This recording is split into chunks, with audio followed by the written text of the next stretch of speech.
یار دلته دی سرې سترګې شرابې سترګې خمار دلته دی سرې سترګې شرابې سترګې خمار دلته دی یار تورجانه د کیفه اواز کې دې خو راته غرات راغلي دي وم پخوا چې به مې غزله ویل همدا اسمان خوا به ګر ټپسانه ونیول راباندې راتابه سوه د شوکه عمر مرغه به جلا جلا راته خندله چې ما به غزل ورته ویل اوس په ګرد د میدان کې شی نه معلومېږي څه کیسه ده ولاک څه شکه چیرې روان یې بابکه راسه ته کښېنه یاره دغه د یوه دانه ټپوس راته سوی دي خو خیر خدای راوله دا شعر یې جان ما ده ویلي داسې خوا بده ده په خیر یې الله بادشاه دې غم مره کړو همدا راته وویله خیر سره څنګه یې زه والله د پسه دپاره دومره وځنډېدلې 2 ساعته انتظار مې درته وکړ انتظار پرېږده وروره 2 ساعته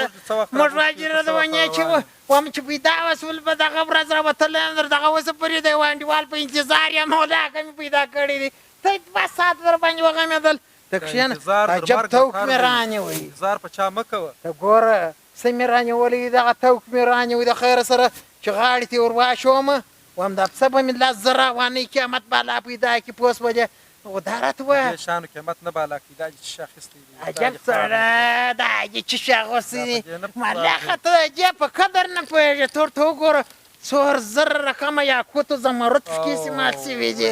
په دې نو بیا ته څه پوهېږې خطا ایستلی اوس هغه پرېږده خو دا راته ووایه یو سګرېټ مګرېټ چې برابر کړی دی که نه دماغ خورا وشتی خوار نه که موږ 2 ساعت انتظار ته وکړي سګرېټ چې برابر کړی دی که چې نه دی برابر کړی نو چې ما برابر کړی وای یا ما درلودلی نو زه تا ته کښېنستلم وایم زه دا ستا د تورانو یار یم تورجان ستا تورانو یار دی وایم ته مازې توران راوړه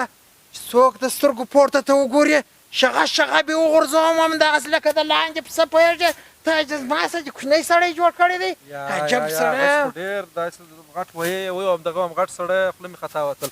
دغه وکړه راوباسه راولې بجې هم په عذاب وه وایم نیکه انډیواله په ګرده لاره کار برابر سوی پخوا به چې په دا کلي کې را روان وم یو چرګه مرګه به په مخه راله د خدای دوسته چې جواري به مې ور واچول غچ به مې ور حمله کړل راوایه به مې خصل پوهېږې سره د دغه د دوکان ته مې جنکو د دوکان ته به مې وروړل انډیواله وایم تلی یې په راکئ اوس ولاکه شی معلومېږي انډیواله خو دا د اسمان له غړم ځکه له غړ مسجد ته چمپلان راوړه چمپلان ته ولې نور ځه پخوا به جان راپورته کول موږ ته راوړه دا وګوره زاړه سوي دي وایم مسجد ته خو چمپلان هغه سړی راوړي انډیواله چې په جومات ته ورځي موږ د اډیار عمر جومات ولاکه د کلي انډیواله وایي چې په جومات کې په خلکو لږ ډبې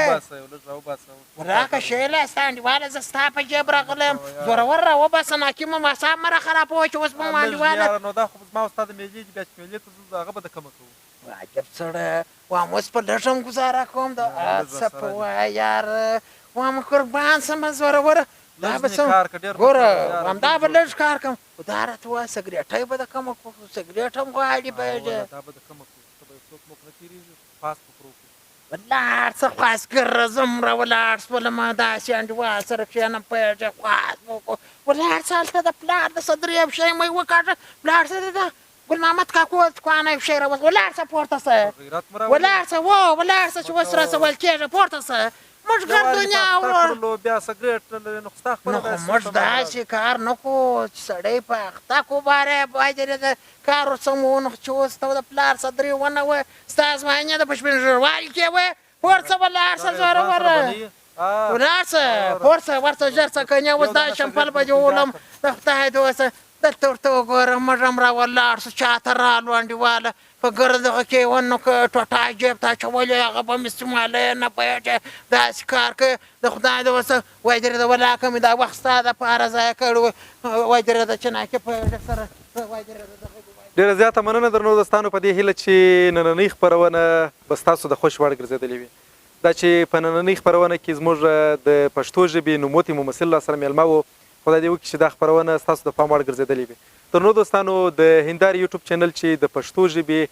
د تمثیل د ډګر او د هنر د ډګر یو نوموتی پښتو چینل دی دا در سره سبسکرایب کړئ او زموږ ویډیوګانې یې در سره شیر کړئ تر څو ډېر دوستان یې وویني تر بیا چې مو د داسې یو ځانګړې خپرونې له لارې موږ چوپړ ته راځو د خدای په امان ښه وختونه